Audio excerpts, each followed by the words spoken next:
So recently the Navy put out the policy, not a policy, well, you had a uniform change. And it really started me kind of to thinking about, the reasoning for the uniform change. Like the cover is going to be different, it's going to be unisex, so we all kind of look the same and everything, one band, one team, one sound. Well, in a veteran, in my eyes, I'm looking and I'm thinking about that and I'm saying, wow, that's pretty cool. Everybody will kind of look the same.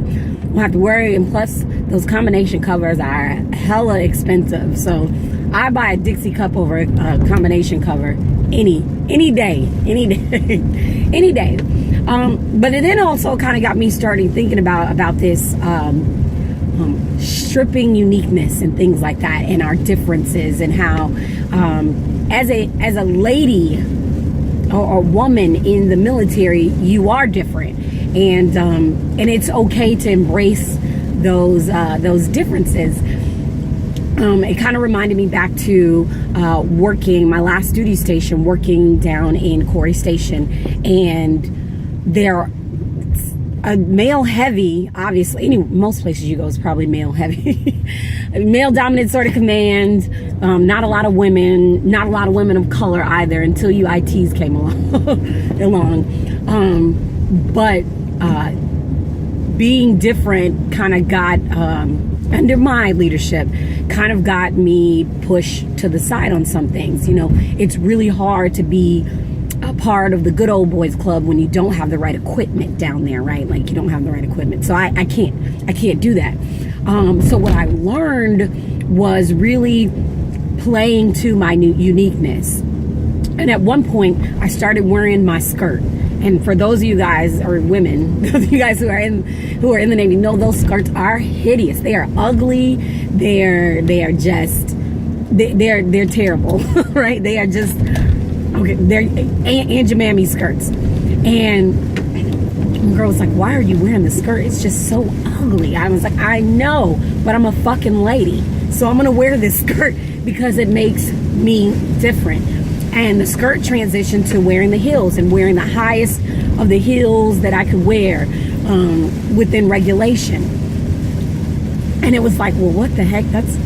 It was ugly, but I felt like it was dope because I was embracing. I recognized that I am different, and the way I handle my leadership issues, the way I handle my students, my sailors, was was a different tactic than most men would, and that's okay because I think we need that balance, right?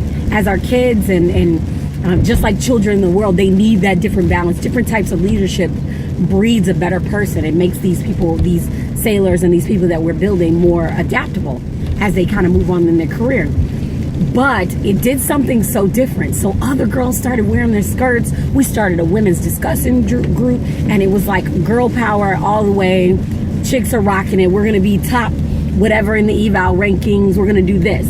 So I'm saying this to say this, is that it is the good old boys club or network. I think that we've come so far, and it's dwindling, and people are finding different clubs to be a part of and different things to kind of separate themselves. There's always going to be that separation and cohesion. The great thing about leadership in the Navy, it's a double-edged sword, is that the good doesn't stay and the bad has to go, right? So there's this ever-evolving sort of door. But when you create a culture,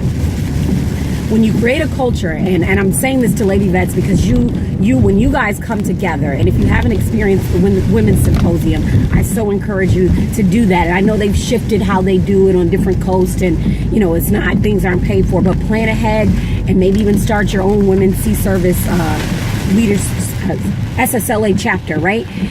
That if you experience the power of when women come together, it fosters a culture for success among other women. It fosters this sort of, it gives you an identity. And I remember when I was able to identify with people like, Cache Spangle or Sawana Johnson or Swift or, you know, Terry's and like all these women, like they gave me a sense of energy. They gave me identity, and it just like pushed me more than being with the guys, because you're so used to being with the guys. Like that's the normal thing. So what I would encourage you, lady vets, whatever service you're in, whatever you do, is find a way to create that unity between you and the other women around you. Because when you do, you create there is a powerful energy. You have the ability to change the climate. And some of you guys may work in work centers, divisions, battalions, departments that are male heavy, but you reach out beyond you and you create this sort of cohesion that fosters great things. And I'm not saying separate, shutting the guys out. Let's start a good old girls network. What I'm saying is that there's power in that. And the unique thing about women is that we are wired differently. Like we're different for a reason. We're wired totally different from them. So the way we come at things are different. I think it would create a better Navy as we see, other women come up in the ranks. It fosters a better military. It opens its eyes up to so many different things. So what are you going to do to create? Because we naturally sometimes get contentious with each other. And people, believe it or not, thrive on that. Like the girls are catty. None of them will get along. Or, all it takes is one incident for us to ruin our personal or professional relationships from another woman. But we may give males chance. And I'm not saying that to separate, but I'm saying is that identify that there's some uniqueness in you and your femininity and the things that you are able to do within your world of the military. Embrace it. So that's my challenge. Like, start your SSLA chapter. Maybe you start a women in uniform group at your command or something. Because not only do you probably need it for the success of your career, but as other women come in, we talked about kind of fostering a culture. As other women come in, you have no idea the doors that you might be opening up, the example that you might be setting for the young ladies walking in. And I guess that's just my 2 cents. That was on my heart, just thinking about the daggone Dixie cap. I wish I could do it. I wish I was able to buy the Dixie cap. Until next time, I'm Ladywood out, and I hope you guys make it a great day. Make it a fine, navy day. Who y'all, that good jazz. None of that for me anyway. Bye.